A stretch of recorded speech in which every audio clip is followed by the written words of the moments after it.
ایک بزرگ کہتے ہیں کہ میں حجاز کے جنگل میں کئی دن تک اس حالت میں رہا کہ کچھ نہ کھایا۔ ایک دن میرا دل روٹی اور گرم گرم باقلا کو چاہا۔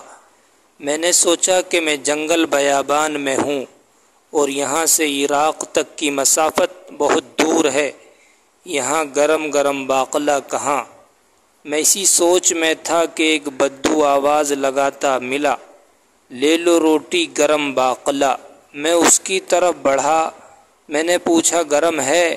کہنے لگا ہاں ہے، اور اپنی لنگی بچھائی، اس پر روٹی اور گرم گرم باقلا رکھا اور کہا لو کھاؤ۔